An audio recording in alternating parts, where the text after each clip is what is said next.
And Sweetie Abochi and I are now going to be talking about COCOBOT. Yes, cocoa production, basically, and the effect of illegal mining on it. You know what's interesting? The IMF program we are under, or our program that the IMF is facilitating, also makes mention of the annual losses of COCOBOT. All the way, the last time COCOBOT recorded any gains, any profit, was in 2015. How many years is that? It's almost 10 years. Then you look at the trend of substantial fiscal risk. COCOBOT is one of those entities, about 8 of them, that face the substantial fiscal risk, according to the IMF.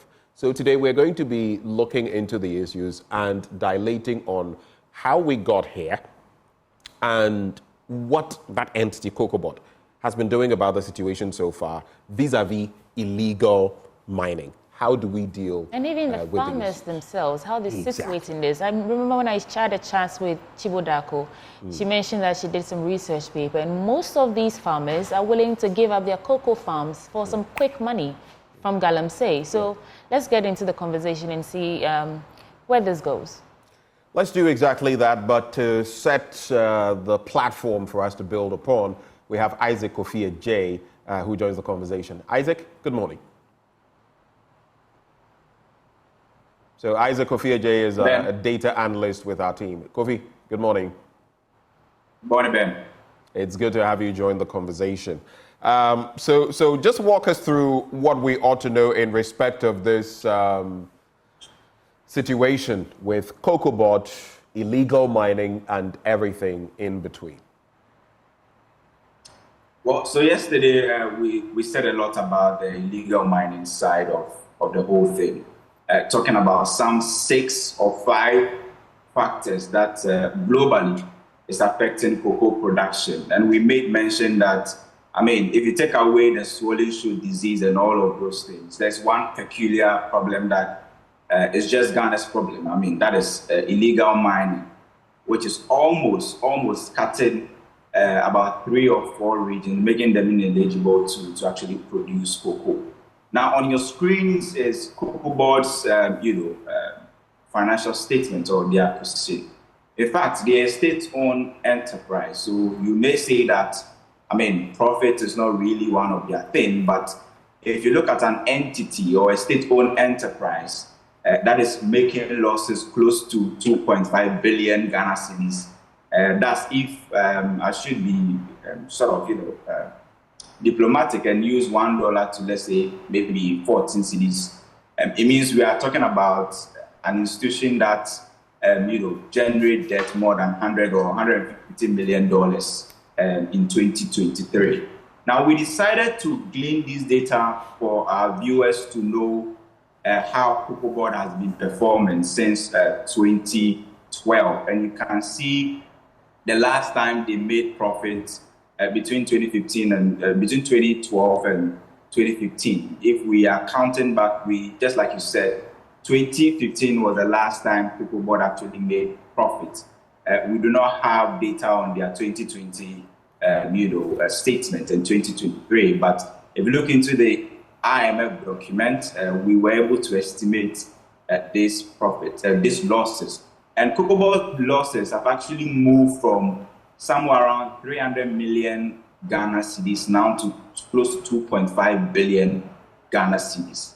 And that's something huge, and we need to actually talk about it. Cumulative losses within the period under review, that's from 2015 to 2022, is more than 2.5. It's more than 2.5 billion. I mean, if you add all the other ones, you are getting close to almost 4 or 5 billion Ghana cedis.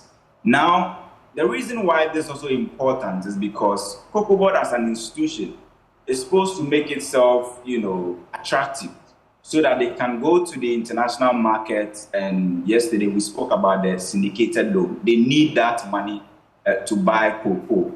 And then also in the domestic space, they run what they call the cocoa bill, in essence, a treasury bill being run by COCOBOT. Now, we know that that market is now not really functioning like 2 or 3 years ago because of the debt restructuring that was done. And just like you said, On the screens right now is the loans that Cocoa Board have actually taken. You can see a stratospheric rise from 2016 to the current figure in 2022. It's been ballooning. We are looking at now close to 19 billion Ghana cedis being the loans that Cocoa Board is taking. 2023-2024 planting season, Cocoa Board was looking for somewhere around $1.4 billion in terms of syndicated loan, but they were able to get only $800 million. Why? Because the board, or as an entity or as a financial entity, doesn't really look good in terms of their financials, and the fact that they are not able to pay their debt, and it was captured under the IMF program as one of the state-owned enterprises. They mentioned Cocoa Board, they mentioned Box, they mentioned GNPC, and a host of others. There are about 8, and I'm sure you will mention all of them. I mean, Cocoa Board was one of them, and according to the IMF, this is a state-owned enterprise that is racking up debt very quickly, and it's adding to the public debt stock of Ghana, and so therefore should be looked at in terms of their profitability issues. There's also one other thing that we need to talk about. That is what the IMF said about, a Cocoa Board in terms of certain things that they can no longer, do. And you have on your screens that Cocoa Board going forward is going to limit all of those things you see on your screens. Very crucial in terms of cocoa beans production.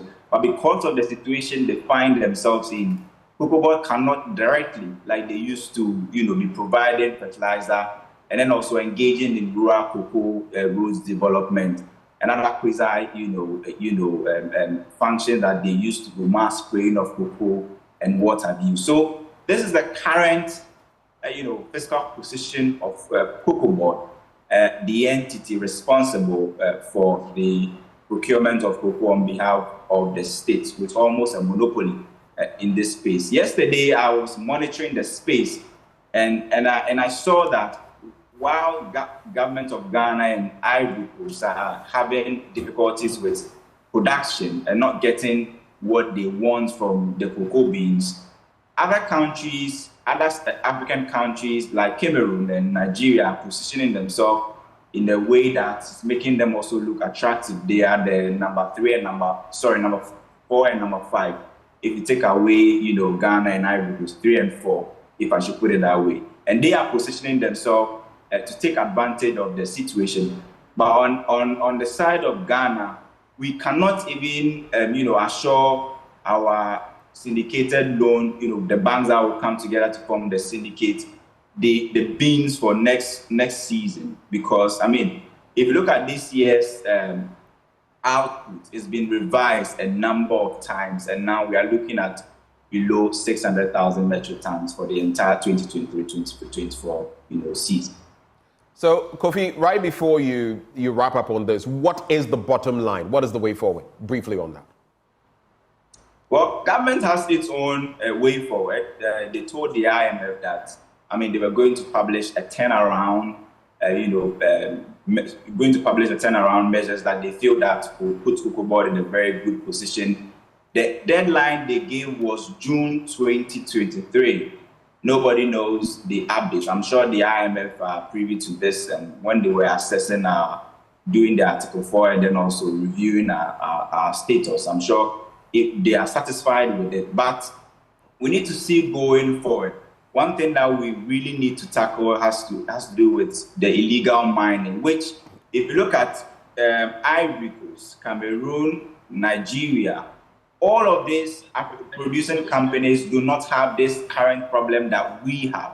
And so the reason why our yields currently is going down and down and down is simply not just because of the swollen shoe disease or the fact that we have to deal with weather. All of these things can be mitigated, but look at the Galamsey and the magnitude of lands that are being destroyed day in and day out, and the fact that farmlands are being flooded with muddy water and farmers are being compelled to sell their lands. That tells you that going forward, we may never have a future with the cocoa that used to be the number 2, bringing us over $3 billion every year in terms of forest. Now, when you even talk about the big guys who bring in forest every year, you talk about gold and oil, you can't even talk about cocoa. You need to start talking about remittances or tourism. Cocoa has been relegated because of some of these things going on, and illegal mining is really, really killing this industry in Ghana, Ben. Thank you, Kofi. That is Isaac Kofi Ajay, data analyst with our team, joining the conversation. We can right no longer there. mention cocoa without mentioning illegal mining. And that's where we are now. They become synonymous. Yeah. They are like twins now. And it doesn't look like this problem is going away. In fact, conjoined twins, to be specific. It is a really sad situation. Cocoa, Ghana and cocoa. At some point, that was it. Yeah, now it's cocoa We and were illegal forced mining. to contend with, and now it's cocoa and illegal mining. But let's bring in our guests who are joining us this morning. We have Professor Michael Kwateng. He is head Cocoa Protection at Desk Cocoa Board. This used to be the anti-illegal mining desk at Cocoa Board. Good morning, sir. Do we have Prof? Please Hello, unmute. Professor him. Kwateng, if you can hear me. Good morning. Professor Kwateng, you would have to unmute. Unmute, please. All right, so we'll try to work on the connection with Professor Kwateng. Let me also see whether we have Professor Fred Janku. Do we have Professor Janku? Yes. Good morning to you. All right, thanks to have you. It's good to have you, I should say. And then Professor Hagan as well, Julius Hagan, Vice Dean, School of Agriculture, University of Cape Coast. Prof, good morning. Yeah, good morning. All right. And let me just add that Professor Fred Janku is a researcher at the Economics Division of ISSA. All of you joining the conversation. We'll also have someone on the ground who actually farms, just to create the perspective of what is happening down there, to know what exactly is going on. But let me start with you. Professor Kwateng, let me just get back. Can you hear me now? Can you? I just want to be sure you're with us. Yes, I can hear you. All right. It's good to have you join the conversation. I'll start with you, Professor Kwateng, because you have headed this cocoa protection desk at Cocoa Board, which used to be the anti-illegal mining desk. Over the years, especially, let's say, since 2020, what are some of the experiences you have had in terms of dealing with cocoa production vis-a-vis illegal mining? What can you share with us? Thank you very much. And extend my greetings to all your viewers. Okay, so Cocoa Board 2 years ago set up the decks, because of the activities of this illegal miners. The problem was becoming devastating. So Cocoa Board saw the need to create a desk to help fight these miners. And that's where I came in. In fact, so for the past 2 years, the DEX or the Cocoa Board management is putting in a lot of measures to ensure that the activities of illegal mining, is curtailed. What are these measures? Why Cocoa Board, setting up an anti-illegal mining? We all know these mining activities started not today. Professor Kwateng, I need to interject here. You said Cocoa Board is putting in a lot of measures to curtail the effects of illegal mining. What are some of these measures? Could you share with us? Yeah, so that's why I'm coming in. We've set up a desk, and that one that is the first thing Cocoa Board has done to ensure that the desk come out with measures and then to fight these illegal mining activities in our cocoa regions. Yes, so the first thing we had to do, or we are doing, is engaging cocoa farmers, because we know these mining activities is destroying almost every cocoa region in Ghana here. And when we are talking about cocoa region, we are talking about 7 regions in Ghana. We are talking about Ashanti, we are talking about Eastern, we are talking about Western, Southwestern, North, and then the Bronx have regions, and then Volta region. Now, we are engaging these farmers to educate them on the effects of these mining activities. Because mostly what we see is that these miners will go down there, convince these farmers to sell their cocoa farms to them. Some of them will even intimidate them to give out their farms. So we are giving them the tool in terms of knowledge to even engage the miners as to the legitimacy of their license and all that. Professor Kwating, just hold it there. You're talking about legitimacy of licenses and all of that. When you have someone come to your farm wielding guns, wielding machetes, it's not that you're fully aware of this, threatening you. And in fact, they sometimes intentionally create gullies or whatever onto your farm. Some of them, yes, I'm coming back. No, hold for me. Let me create the picture. Some of them would all round your farm, they would mine so that it is like an island. Chemicals are leaching onto your land. You can't do anything about it. Some of them will intentionally flood your land. I mean, in such instances, what do? Are you now going to tell them ask about whether they have a license or not? Yeah, so that's why I'm coming there, because the miners, they are not only Galamsey. We have even people, organizations that have been given license to mine. And, they don't go through the due process. So where you are talking about is the Galamsey. Now the Galamsey activities, yes, that is what is happening. And for that, this is beyond cocoa board. There should be a task force, to prevent this situation. Now, most of them, what we've told them is to report the issues to the nearest police stations. And then cocoa board, they also report to our desks in every region. Then we take it up. Now, Cocoa Board, we've come out, or we are now enforcing the Economic Plant Protection Act, which is the only act that is, protecting cocoa. Whenever issue of this comes to our desks, we take it up, and then we ask our lawyers to intervene by sending them to courts. And then also, some of the recognized ones, we engage them, and then take the process from there. So it's not like only Galamsey, but we also have,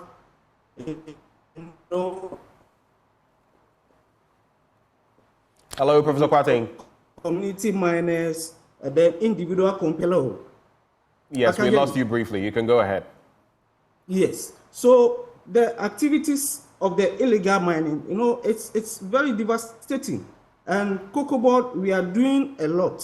Now, with the recent increment I just have to interject again. Sometimes it gets problematic when we're having conversations with the likes of you, because guess what? I am here in my studio informing people, right? My role is to disseminate information and create the right analysis. It is your job to get the work done in conjunction with other institutions. But when people like you who have some power to some extent also come and join us and lament just as much as we are, then there's a problem. If you don't know the way forward, if you can't handle the situation, then where are we headed? Yes, we are not lamenting. Cocoa Board, we are putting in pragmatic measures, and these measures I can tell you, they are earning results. Recently, you heard most of the issues have been sent to courts, and that is one of the efforts we are putting in. We've started engaging, Mineral Commission and other agencies to ensure that these activities, are stopped. So how long has it been since you've been engaging the minerals? Coming to public. How long has it been since you've been engaging the Minerals Commission? Since last year. I've had meetings with their, directors on the issue. One of the major, issue that came on board is the processes for securing the licensing. And, they are supposed to, miners are supposed to contact Cocoa Board whenever there's a cocoa farms in the concession, but they don't do it.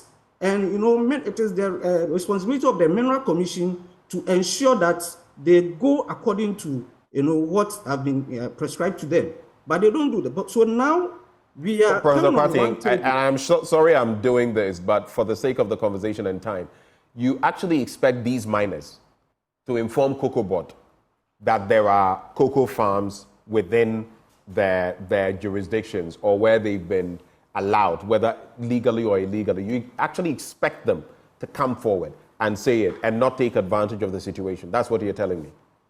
No, Cocoa Board will not get to know whether a concession has been given to a miner or an individual. So what we are saying is that... My problem is that the fact that you actually expect the miners who benefit from this to come and tell you that, oh, there's a cocoa farm in the catchment area we're operating in. And so what? Do you really expect them to do that? That is why I'm saying that we are engaging, the regulator, which is the Mineral Commission, who issued the license, to do that, because it is stated in their regulations that they are supposed to contact the relevant bodies, but they don't go according to this regulation. So we are engaging them. In fact, we are also trying as much as possible to reach out to all the mining agencies, the registered ones. With the Galamsey, it's a bit difficult because just as you painted, you'll be in your farm and then they will come with guns and all that. So the farmer becomes handicapped to handle the situation. And with this, we are also engaging the security agencies to come on board. So Cocoa Board, we are putting in measures to ensure that the activities of this illegal mining is minimized. Professor Kwati, we would have to let you go at some point and bring in another guest, but you seem to be saying that... But Prof, stay with us. You're not taking leave of us yet. We're just moving to our next guest. You say you've been engaging farmers and engaging stakeholders, and only just last year. But this issue is not just coming up last year. For over 7 years. And that's exactly the point. So what have you been doing to nip it in the bud, that at this point, look at the images we are seeing on our screens now, it is beyond repair? Yes. Cocoa Board, like I said earlier on, came out with a desk about a year ago. But in Ghana, we all know that we have agencies that were fighting this illegal mining. Even governments came out with a task force to fight it. So Cocoa Board, until we were given the green light to set up the decks, we couldn't go in. So that is how come we couldn't come out early to set up the decks and fight this. We are also a government institution, even though somehow we are autonomous, but we are regulated by the law. So the board of directors cannot just come out and say that, let's go and fight Galamsey. There are technicalities, involved in this. Let's also bring in Professor Janku on this. Prof, I don't know whether you're convinced by what has been said so far by Professor Kwati on where Cocoa Board has been doing, but if you take away climate change and it's impacting every part of the world, Galamsey seems to be our Achilles heel. It's peculiar to us. Other African countries have their own problems, but not on this scale.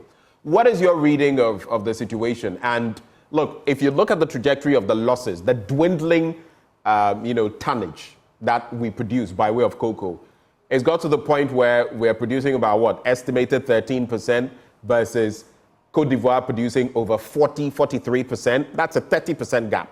Some have said that by 2025 we could hit 10%. What is your take on this? All right, thank you very much, and greetings to your listeners. So let me say that now we are discussing the issue of Galamsey and illegal mining in general, mining in general, and its implications for cocoa production. And I would argue that this issue is perhaps beyond Cocoa Board. Why do I say so? As you know, we've been trying as a country, even from the office of the president, setting up task force to fight Galamsey or illegal mining over the past how many years? 6 years, 7 years, and we have not made progress. So I do not see how, if the president himself, his office, and all the resources that are available to them are not being able to fight Galamsey the way they should, why should we expect Cocoa Board to be able to do that? And that would be my question. So it's not that I'm convinced with his responses, but it seems to me that the issue is beyond cocoa board. If the president himself and his office have not been able to fight it, right? So that's my first point, the first point that I would make, that it will not take cocoa board alone to be able to deal with it. It has to take, the president, it has to take all the institutions that are available. And the president is the most powerful person in this country. Let's face it, right? So if he's not dealing with it appropriately like he promised, why should we expect cocoa board to deal with it? But I would like to also perhaps broaden the discussion a little bit to deal with the general issue of environmental concern. So it's not just cocoa, remember that Ghana exports, I think, about 62% of our cocoa to the EU. And recently the EU has come up with a regulation that anybody who is buying cocoa from any country, including Ghana, would have to show that this cocoa meets certain environmental, regulations, particularly deforestation. But I will not be surprised if the EU extends this regulation to cover things that are happening now in the cocoa sector. What it will mean is that even if we produce cocoa, we increase our production, but we cannot show that this cocoa has been produced in an environmentally friendly manner, we may not be able to enter the EU market, right? So it's not just the production of it, increasing production, but making sure that we produce this cocoa in an environmentally friendly manner. And I'm afraid that the whole issue of galamsey may be a threat to this environmental, sustainability issues that the EU regulations are coming up with. All right. So and the interesting bit there, just to add, Sweetie, and Ghana is known for premium quality cocoa. Do you get it? In fact, we stand to lose more because it's not just about increasing the quantity, it's about the quality of our cocoa. So if it's getting watered down by galamsey, it means you are losing your niche, and merely producing more may not benefit you. Right. So hold for me. Let me bring in Professor Julius Hagen now. Professor Julius Hagen, Professor Kwarteng is saying that they've been engaging stakeholders and farmers. Professor Fred Janku is saying that the issue is beyond cocoa board.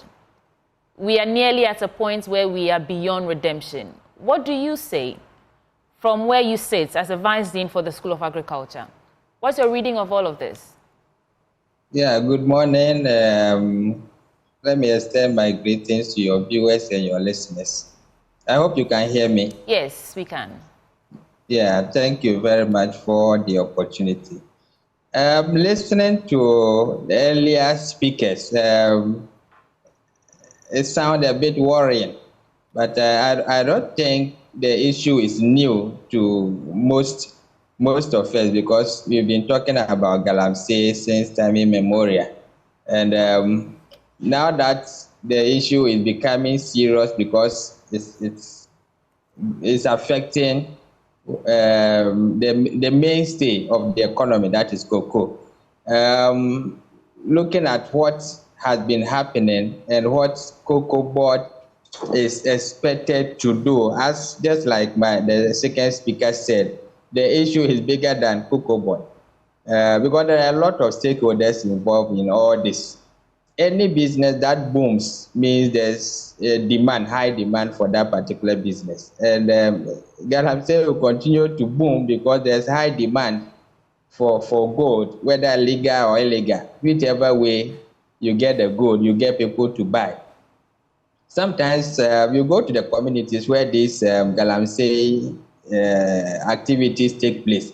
The community itself, most of the people in the community themselves, when you want to move the galamseys away, some of them resist. Why? Because to them, it's a job. It's creating a lot of jobs for them. So it's an issue. I'm not too sure how, but we need to take a stand as a country. We need to decide whether we want money from galamsey or money from cocoa. If you want money from cocoa, then you have no choice than to block any other channels that will impede cocoa production. As I sit here, my worry now is not only about production, but about quality. because most of the water bodies around are now polluted. And the chemicals in such waters are such that some of them are very poisonous. If they are poisonous, and we have cocoa trees there, which means in the next maybe 10 years to come, we may be producing a lot of cocoa, but the quality would have been compromised. Right. And that is going to have a serious implication on the nation's economy. If you have cocoa and the quality cannot be guaranteed, which means you cannot even sell. That is my worry now. So we have to take a drastic decision as a country, not only the government, the communities, those who sell the land. Because sometimes even the farmers themselves are willing to sell their lands to galamseyers. Because if I sell my land to a galamsey, I get 10 times more what I'll get from cocoa. And a rational human being, unless the person is over-patriotic, other than that, the farmer will be willing to sell the land to a galamsey and get the money and leave the community, go and do something else. So it's bigger than what we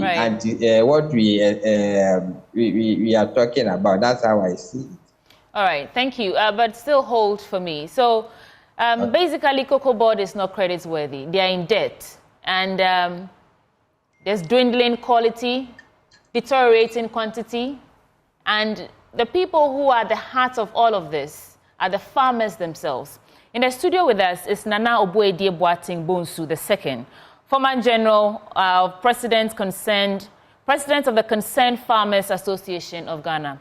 Nana Obuedie, you're welcome. My pleasure. You've been following the I'm sure he's laughing a bit because of how you pronounce this name. Nana Obuedie. Nana Obuedie. Okay, Nana Obuedie. Akwaba. Yeah.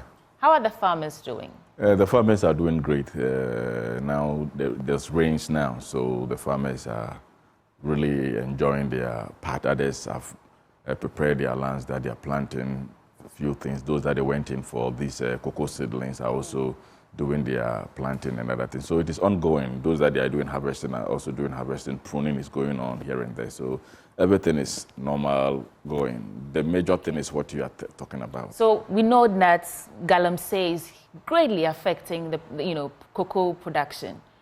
From where you sit, can you paint a picture of exactly how this is affecting your work as farmers? It is very dangerous, but let me send greetings to cocoa farmers across the country that they are watching me this morning, and then to the executive at the Cocoa Board, those that they are also following us, giving helps to us for we to do what we are supposed to do. And then a big thanks to Honorable Fifi Boafo for his big support on our identification of commodity challenges, talking to these galamseyers. For now, when you go to the ground, galamsey has swallowed the cocoa, the backbone of our economy. It has swallowed it. All because I would take Eastern region, because Accra is close to Eastern region. When you go to Eastern region, a place like the Achim area, let's say Kwabing and the rest, is full of galamsey. And another scary thing that is happening is they've dug the holes around within the forest, which is uncovered, left just like that. People are just dying each and every day. They do die. The assembly member within the area lost his grandchild, all because we're going to the farm. And so you can easily fall into the pit. Exactly. In fact, we just showed footage of a farm where pits have been dug on a cocoa farm. Yes. So, I mean... And the authorities or those involved have put it wax in their ears. We've reported this series of report. When you say we've reported this, to whom? To the police and to where it's supposed to go. Cocoa Board have done their part. Cocoa Board, their main focus is to give education, get cocoa farmers seedlings, and at the end of the day, give them the road path. Cocoa Board don't control the lands of cocoa farms. Yeah. They don't own it. Because it is an economic situation, a farmer can choose to use his land to do anything that he wants to do. Exactly. But Cocoa Board owns the trees. If I say Cocoa Board, I'm talking about the state owns the trees. Yeah. So why is it that trees that it's in our law that before you cut down a tree, you need a permit to do that? As I'm speaking to you, the police have become a toothless bulldog, and they are doing nothing about the incident that has been happening. Paint a picture. In some instances, we know that sometimes... we have to blame the security sector. I will put all the blames on the security sector. Because they are there to protect lives and property. And others are in there destroying it, and they are watching it under their nose. In other words, they see it happening, and they're just letting it happen. But quick one. You are the former president of this association, this group. I'm not a former, I'm still the... You're still the president. Yeah. Okay. Now, let me find out from you, where exactly do you have your farms, your cocoa farms? I have one at Eskesu, I have one at Bonsu II in the Western North region. Western North region. Yeah, and then Eastern region. Have your farms been affected? No, it hasn't. They haven't? You dare not get close to it. Why? Why? Because that is my life, and I'm protecting it. How do you protect your farms? I protect it by each and every day. I have a house there. A farmer, you need to be in your house. You need to stay within the farm. During the olden days, our forefathers that did the cocoa farms within the Bonsu and then the Jaboso and then Akontomna, Sankogwa and the rest, they were having, houses within the farm. So at the end of the day, when they come to Accra and they said, I'm going back to the village, they are not going anywhere, but they are going to their cocoa farm, they're going to visit, and they have a place to stay. So when you live there, it is hardly for somebody to just come within maybe, let's say, dawn to come and do such a practice. I get that, which is a good part of it, but why I'm asking that is how you're protecting it, because for some of these farmers, they come with guns. You can be on the farm. You can have your residents there. They're coming with guns and machetes. You know this. Yeah. You know this for a fact. Yeah. So what do? Do you also have arms or something? How are you able to? I don't have arms, but the name alone will scare you, and then my farm, you dare not get close to it. I've been an advocacy. Have some power. Yeah, I've been an advocacy for this organization for so many years. Not this government alone, but the past government. We started this a long time, almost 25 years ago, that we started this advocacy for this cocoa and this galamsey and then rubber issue, right? But the thing is, those that they are selling out their cocoa for the galamseys and other things, some of them, it is not their will. I have an evidence to prove which the national security, they are so serious and then they are working for the state, have to go for the people. Right. Because a global award cocoa winning farm. Wow. At Siakwa or Chebi around that side was given a concession. Yes, was given a concession just to destroy a whole global cocoa winning farm. And the farm belongs to who? Abraham Eduse, Savior Church of Ghana. We come in, we stood in, and then we stopped the people. And that is the thing, because at the end, you will be there, and then they will say that the place has been given a concession. So you have nothing to do. Those that they are not strong enough, they will just go with arms, and then they will just go and clear them. And this is where the question really comes in, because when you are talking about these things happening, you ask yourself, the Minerals Commission, among others, how is it possible? You know, we have Professor Kwarteng, who is on that. He is head of the Cocoa Protection Desk, which used to be the anti-illegal mining desk, as far as COCOBOT is concerned. You ask yourself, what are the engagements, COCOBOT Minerals Commission? Because you say, yes, COCOBOT may not have control, but how is the Minerals Commission giving out some of these parcels of land for mining? And if it's illegal, why are all these things happening? Knowing very well that there are cocoa producing areas in that catchment area. I don't get it. Yeah, we do have this Kakum forest that was even given out. So there's no wonder that maybe cocoa is just a peanut. They will just give it out. That is how they see it. That is how they see it.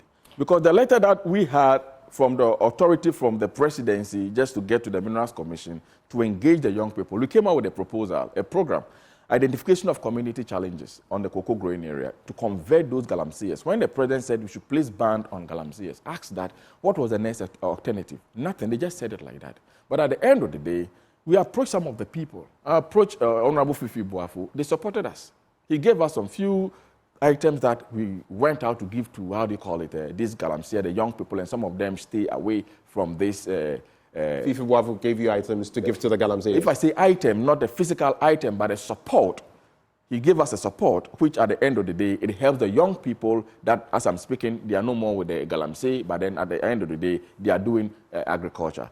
Honorable Festus Owa is my witness. I was at Dunkwa, one of friend, just to meet the galamseyers, to talk to them. The DCE at that side, at that time, told me that I should leave the place. I should engage the young people. Who is this DC? Do you remember the name? That is the past DC. I don't remember because of his rudeness. I just deleted everything from, you see, what he did. And but he don't know that at the end of the day, we went to the Central Regional Minister to report ourselves that this is what we are here to do in his region. The president said we should place ban. He has placed ban on the galamsees. And now there's no more activity again. And what are these people doing? There was a thief, phone thefts and other things within the precinct area, that is the Dunkwa on a faint side. When you are going around and you have your bags and other things with you, you don't take time. Others will just take it because it is not Ghanaians. We have foreigners that they also came in to do this kind of illegal activity. And they have to go back. I helped some of the people by the support of Honorable Fifi Boafu and then Dr. Akotefrie, who was our Greek minister at that time, to move these young people from that side to their various homes. That was what we were doing. So if the Minerals Commission were able to support us enough, I think like this galamsey thing, it is just a peanut. It's just a tip of an iceberg on me. I can stop galamsey within a few days. Yeah. Not months, a few days. I said there's something that the president have to watch. I've said it several times, but nobody is serious to send me to the presidency or for the president to come and have a document or maybe the video or whatever that I have. Do you think that's what it takes now? For the president to step in, because you're calling the security people. The security people, we should forget about them because they are not working. These institutions are not working. I said they are not working. Right. They are not working. So is that what it would take for the president to come in before these issues go away? Exactly. It is the president that have to speak. When he said it is lockdown, who else to say it is not lockdown? It is lock up. We have to go down. Do you get it? So it is the president. When the president come with a pronouncement or other things, wait. We'll get to our other guests, but Nana, just a quick one. You say it will take the president, right? Yeah. The president in 2017, I believe, if memory serves, put his presidency on the line. We're in 2024. His tenure is ending. And the president is the solution to this problem? Yeah, what I'm saying is, some of the report that doesn't go to the presidency. They lie to the president. Are you sure about Yes, that? they lie to the president. Who lies? Professor Frimpong Boateng's report got to the president. Fine, that one, it got to the president. Fine. They sat on it for 2 years. Yes, but what happened? He said 2 years. So it means that it doesn't reach. Things that happens don't go to the presidency directly. Who is lying to the president? I'm saying that the authority, those in charge, because for Cocoa Board, they are doing their best. What they are supposed to do is what they are doing. They are not entitled of our lands. It is an individuals. There's a law which is not being enforced because we made a statement and even Gaja came out with a petition to Parliament because we said that we are not writing any letter to Parliament because Parliament have become an institution or a stagnant a section or sector which we are not hearing from them because we voted for them for at the end of the day to come out with a productive thing. But there's a lot of destruction. The backbone of our economy, it is being destroyed. And how many parliamentarians have we heard them talking about this? But they sit down and discuss the LGBTQ plus, which will not put food on our table. It is dangerous. It is very dangerous. Where the cocoa section is going, if care is not taken, we don't have to blame the Cocoa Board. They are doing their part. I have been on the ground for so many years. When you go to a place, they say that there has been given a concession. And when you see the kind of people with arms, if it was not Kofi Wayo, like I am for it, I was being shot, like they will kill me. You don't say. Yeah. Because the Chinese guy pull a gun. From where you sit, just briefly, we have to. Are there politicians involved in this? Well, I will not say that there's a politician, but at the end of the day, the police are scared to arrest some people. The police are toothless. They are harmless. Are there chiefs involved in this? There are no chiefs because when you go to a place like Dunkwa, I went to the chief to discuss with the chief, and the chief was so happy. And then even the back of the chief's house, they were doing the galamsey. They were doing it. They were doing galamsey behind the chief's palace. Not the chief's palace, the chief's house. They were doing it. And the chiefs have nothing to say. He's powerless. The chief is powerless. So at the end of the day, there are people behind this which we have to sit down with the president and tell the president, Mr. President, before you become the president of this state, he said, we should be citizens by not spectator. And we know that we are very good citizens of this land.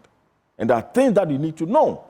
And those that you put them in charge of the galamsey point, they are not doing the right thing. They are not giving the right report. Every report from the galamsey section that gets to the presidency is false. It's not true. I'm telling you. Professor Boateng, let me just bring in this bit. I wanted you not to miss this opportunity right after he said what he did. Are you aware of some of the things he's talking about and these reports? I don't know what your communications are with Mr. President. Nana Obuadia feels it will take the president to bring this to an end. Are you in consonance with that? Professor Boateng, that's for you. Please unmute, Prof. But while he resolves that, Professor Kwarteng, please unmute so we can hear what you're saying.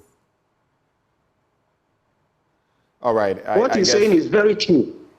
It's very true. Yes, the issue, we need the president to step in. The chiefs and then the DCs all must come on board. Because especially the DCs, they are the heads of the Security Council in every district. Police are even afraid at times to go in because of the people behind these Galamsey issues. So president must step in, issue a word, and then I think this thing will be a thing of the past. Our parliament chiefs, they also have a role to play. They have a role to play.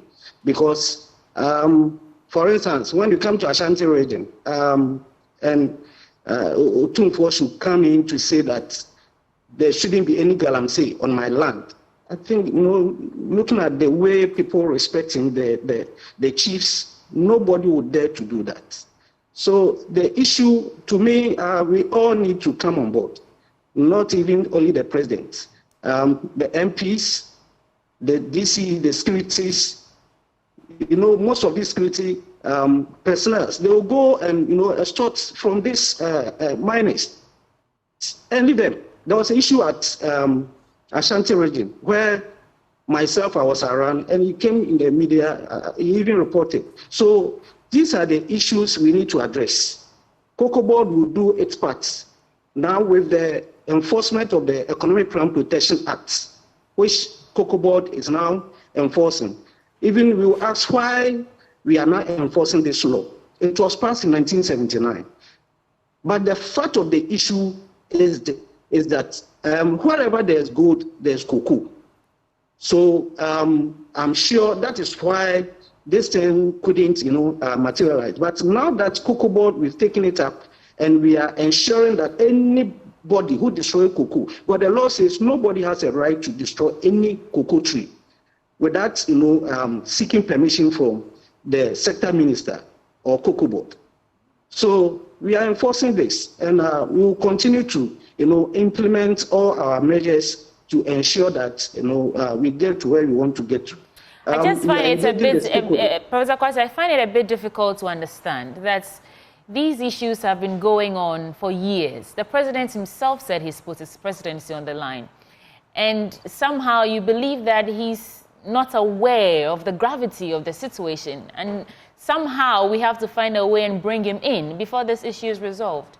Are you saying from your desk, where you were, head of Cocoa Protection Desk, there was no access to the office of the president to put these issues on his table? Head of Cocoa Protection Desk. I remember, I report to, the chief executive, to the board. So there's a process that we need to go through. I cannot straight, move to work to president office without, approval for my directives. So there's a process, and I believe they've been communicating with the presidency. Recently, they requested a certain report, which we made it available to them. So now, that is what I'm saying. For now, I'm sure they are all coming in to ensure that we have the situation. Previously, I think they were deaf ears, but now I can tell you that they are doing their best. Right. Professor Fred Janku, if you're still with us, these issues that are coming up from, the farmers themselves, the office, head of Cocoa Desk, and now the issue about only the presidency has to step in before we can, see some sort of solution. Do you agree with what they're saying? Do you believe that the president all this is happening oblivious to the president? Okay, so I agree that we need some support from the top, and from the top I mean the president and the institutions involved. However, I do not believe that it would take only the president's office to get the issues resolved. It would take us as a society, and what I mean is, one of the panelists was mentioning that sometimes the farmers themselves, for economic reasons, prefer to give out their land to mining activities, right? So what does the law say? Does the law say that if you're a cocoa farmer and there is, some mineral on your land, does the law give you the power to give out your land for mining? That's one question. The other thing is, even if the law does not allow that to happen, but that is what is happening because there is very weak enforcement of the laws and the regulations. So the issue really is, we've been saying this over and over again. If our institutions do not do their job, and the Nana at the studio was mentioning how the security institutions and so on sometimes seem to be compromised because there is a powerful individual in society who is involved in the process and therefore they cannot act. So long as we have a society where the laws and the rules do not work because of powerful people in powerful places who are connected even to the office of the president, I'm afraid that we will keep talking about this, but nothing will get resolved until we make the law a respecter of no persons, until we make the law work. We would come back again next year, 2 years' time, and talking about the same thing again, and nothing will happen. Prof, talking about making the law work, talking about making our regulations bite, what else can be done? The president put his presidency on the line. We've had different schemes, different names to combat Galamsey. We've had COCOBOD trying to intervene.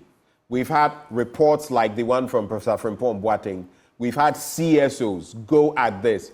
We've had media campaigns go at this. What else can be done? All right. Recently, in one of our research, what we're trying to do is to roll out a kind of experiment to see how we can use the communities themselves as a tool for protecting their lands and preventing Galamsey. So from the school level, right, to the communities, how can we empower the communities themselves to stand up against Galamsey? And as well as going through, like one of the panelists said, the chiefs, right? Because it seems that at the level of society, when the society comes together and say, well, we agree, we are not going to allow this to happen, and those communities stand up for themselves and say that we will not allow it. It will be one of the tools that we can use, empowering people at the community level to stand up against the menace. What does this empowerment look like? But let me throw that question to Nana in the studio. Because not all these cocoa farmers giving up their lands are doing so under duress. Some of them are willingly giving away their lands because of economic situations like you mentioned. What kind of empowerment can we provide these farmers so that they understand the situation we're in? Well, after the empowerment, we've started empowering them already. And even recently with the cocoa price that the Cocoa Board just issued has also empowered a lot of cocoa farmers and people that they are even not in cocoa production. Empowered how? What are you calling empowerment? All because at first we're getting, the money that we're getting was not enough. Now the money is like, let's say, times 2. So at the end of the day, it will move you, motivate you in a way just to do the job. But then there was another aspect which... just a quick one. You say the money wasn't enough, so is it enough now? What I'm saying is Oliver Twist asked for more. What we are demanding, we demand more because at the end of the day, with this Galamsey issue that has popped in here and there's a lot of challenges that we are going to. We need to buy waters and other things for our farm, for irrigation purposes and other things, which is costing us. So at the end of the day, if the government would increase it, I think it will be good for us. But then, going back with what you are saying, we are using these projectors and other things, going around, showing them videos, how the effect on Galamsey and the effect that will come to them, and then how important that cocoa is to them. So this is what we are doing. That is why we are saying that we've not had a direct support, let's say, from the institution, but at the end of the day, personality like the Fifi Boafu and the rest, hearing of our stories and other things, are supporting us in a way for we to reach most of the various farmers, to also to show them, to educate them what has been happening on the ground. But it is a serious matter which we need to discussed, because if really we want to combat this, this galamsey, we need to educate the people. It's not about policing. It's not about using the military with the guns and other things for the people. Others go there. We heard the report, series of reports, that when they go, they just go and dupe the people, take their monies and other things, which I think it is ungodly, which we need. We came in a different way by educating them, telling them what the important of what they are doing. If I say we, I'm talking about the Concerned Farmers Association of Ghana. Okay. We named our project Identification of Community Challenges. So we get to know their challenges that they are facing and then to solve it. So we are going with a solution. So a lot of young people, let's say almost thousands of people that we moved them from the other places. I gave them the video, if they can even show it, that they to move. We've converted them now to farmers, which they are now farmers. Right. So the serious matter is, you can't just say that they should stop the galamsey. What alternative have you put it online? And that is where the devil is. That is where you expect government to come in. Yeah. But I have a quick question for you. How big is your farm? I have 4 acres here. I have 15 acres in the Western North. When you say 4 acres here, Greater Accra? No, not in Accra. I'm talking about Eastern region. Eastern region? Yeah, sure. Right. Where you say you stay, yeah, right? Yeah. How many acres are you cultivating there? It's 4 acres. 4 acres? Yeah. How do you irrigate your farm? My farm, I do have a little bit of stream that pass by, which is not being contaminated. It's not being contaminated? It's not being contaminated. So that is what we use for the irrigation purposes. And even at the end, I don't even need irrigation for now because all my trees are fully grown, they are well, so I don't need it. The only thing that I need to do is the little vegetables that I also add up to it to sell to make and daily ends. That is what I use that irrigation purposes for. So that is what is happening. We've heard how, and we've seen how some farmers have to fall on as much as pure water sachets. Yeah. Carry them from home to the farm. Yeah. You can imagine, pure water sachet, 500 milliliters. Yeah. How many of those would you use to just water even one tree? Is that something you've seen? I've seen a lot of them. It is something that I've been advising the farmer that one, you are just motivating yourself. It will not reach anywhere. It's just, we call it self-motivation because even the whole, if it is 500, it is 30 pieces inside. So 500 times 30, how many liters do we have in it? They get it. And how many liters do you need even to get to the ground for the root to just to tap it? So at the end of the day, it is just something that I call it motivation to do. But Cocoa Board have, how do you call it, a machine, which is at the Western North region, Debiso, which their job is to drill boreholes within the various farms for them to get water for the irrigation purposes, which I think maybe, I don't know whether it is sport or so, but then I saw the vehicle at the check office. We've shown a video. I don't know if our director can show. I saw a video of a farm, just so you can corroborate whether it is those mechanisms or those holes you are talking about, or whether that is the work of galamseyers. I'm not too sure. If we can show that video there, because it has the pit, some sort of trenches, pits. That it is galamsey. It is galamsey. Those ones are galamsey. Those ones are galamsey. But just that side, there's no water. That place, maybe the stream is far away from where the cocoa thing is. They get it, so maybe they will pick it up from that side and then go and wash it within the water. Right. But when you go to... That's what I'm talking about. Yes, they will just pick it from here and then go and wash it within the stream. But when you get So this is the work of galamsey? This is the work of galamsey. This is a real galamsey thing that they are doing. Right. So when you do something like this, you've destroyed the cocoa. Yeah. Because all the root is gone. Yeah. They get it. And it will not survive. And let's say this cocoa tree might be a little bit of aged, small, not too much old, but then I think it has gone up a little bit. But the situation is, Cocoa Board need to have a serious monitoring for farmers, because a lot of people are not farmers. I call them political farmers. They go in for these seedlings, place them on their land, and then later tell, the galamseyers that they have a land which there's cocoa in it.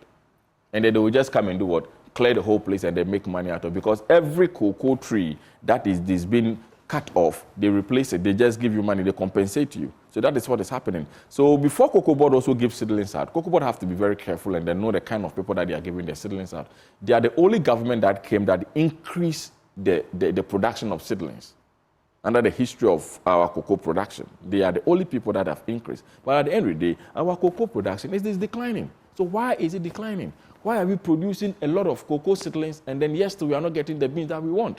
So the fault is from where? The galamsey that it has been happening. And then the cut down, not even the galamsey alone, because we have this, when you go to the Esekesu area, a whole mile square of a land was given for a rubber plantation just to destroy it.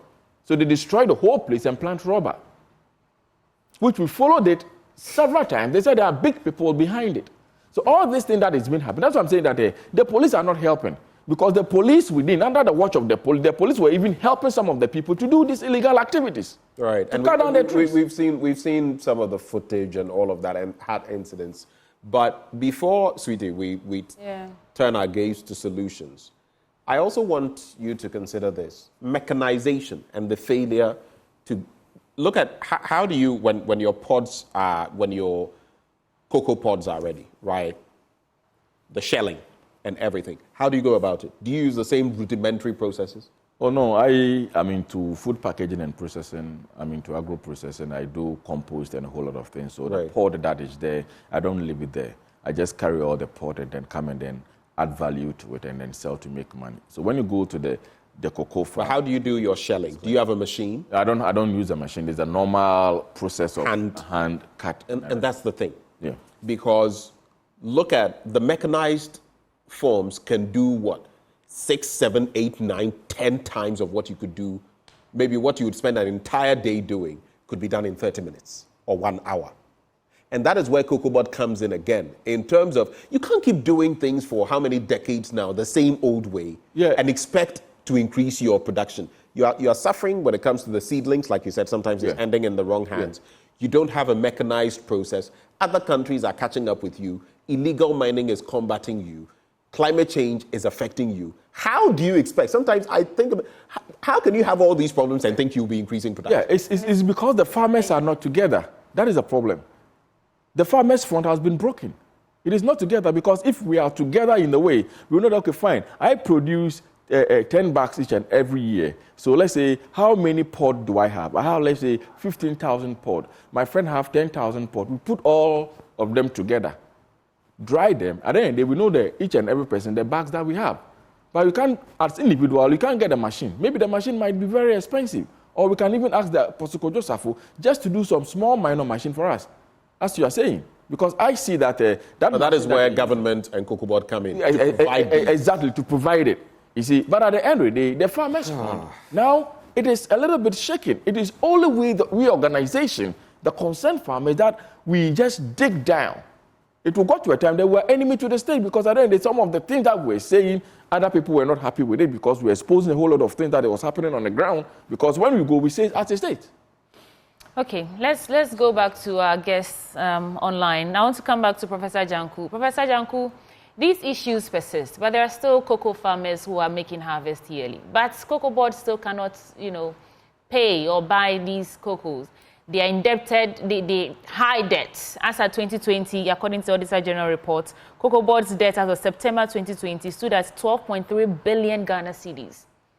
So would you say that besides the issues of galamsey and the other issues concerning the farmers, there's mismanagement and high indebtedness, which is why COCOBOD is not credit-worthy at this point? Professor Janku. Thank you. Yes. Can you hear me? Yes. Well, yes, I believe COCOBOD has challenges, and some of which you've just mentioned. But I also saw recently their response that they have the resources to purchase cocoa and that they would be able to do so. But we have to look at the long-term sustainability of the process, of why is COCOBOD indebted. I know that even recently, for example, the world market price of cocoa has been rising, all right? So it's cocoa production and the whole process that we have in place not profitable. I believe it should be. Are there institutional factors that are making it difficult for COCOBOD to be able to play the role that they are supposed to play and be able to purchase cocoa? So they have mentioned that they do have the resources, to purchase cocoa for the year. And so I don't have a reason to think that they would not be able to do so, that farmers will not be able to receive monies for cocoa that is purchased. But my concern is the long-term sustainability of the processes that we have in place for purchasing cocoa. But also note that since the deregulation where the private sector and other institutions have come on board, that has helped for Cocoa Board to be able to do what they have been mandated to do. So I do not think there is an alarm there whereby Cocoa Board will not be able to purchase cocoa. All right. Thank you there. We just go around for your final reactions and then we can wrap up this conversation. I'll come back to you in the studio, Nana, but let me go to Professor Michael Kwarteng for your final words. Professor Michael Kwarteng, you have to unmute, please. So, just as Professor Gambafo said, Cocoa Board issued a press statement that we are in the position to purchase cocoa for the season. And that is right. I don't think if we are not in a position, we'll just increase the cocoa producer price. So we can assure farmers or the LBCs and then all the stakeholders that Cocoa Board is in the position to purchase cocoa price. But we are advising that they should stop the galamsey, the illegal mining. And then also there's a topic, I'm not sure it's part of this topic, but the smuggling, they should also stop. Because that is what is causing Cocoa Board to run into loss.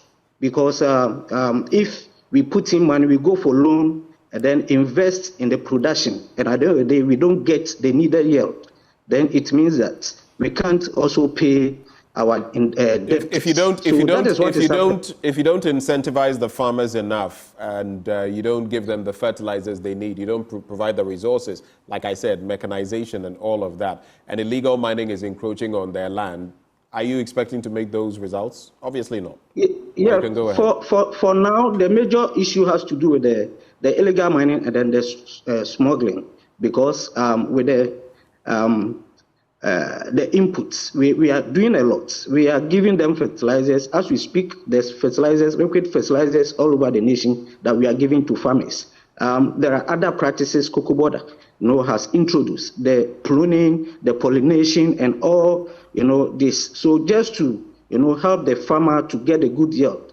But the fact remains that the galamsey and then the smuggling is what is causing us. And that is why we are calling on the government, the stakeholders, the security agencies, everybody should come on board so that we can fight this. With the Economic Plant Protection Act, Cocoa Board is seriously enforcing this act to ensure that whoever destroy cocoa, will take you on legally. Thank you. Thank you. Professor Julius Hagen, this is where we've come to. This is the cocoa situation of Ghana. What are your final words? Yeah, I think it looks a bit scary, but I'm not surprised. What I expect we do, if we are expecting the government to take drastic decisions now, politically it will be suicidal for any government, because 2024, was it 2020, it nearly affected the current government.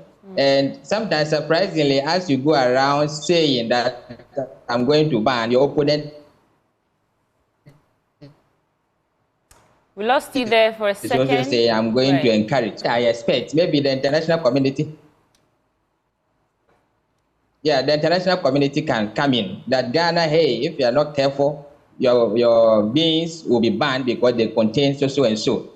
If that alarm bell is rung, then we have no choice than to strictly go by the rules. Other than that, if you leave it just as it is, the government are afraid to take the bull by the horn because they are afraid of losing votes. Because those involved in galamsey, that is also their livelihood. There are thousands and millions of them, and it's going to affect them. They don't want to take such decisions. So I believe the various stakeholders, the international community can also come on board to send a warning that if measures are not taken, maybe in the next few years, your cocoa cannot be accepted at the international market. Right. I believe when that is done, it will put some kind of fear, and we have no choice than to go strictly by the rules. Thank you, Professor Julius Hagen. Nana Obuadie, the second.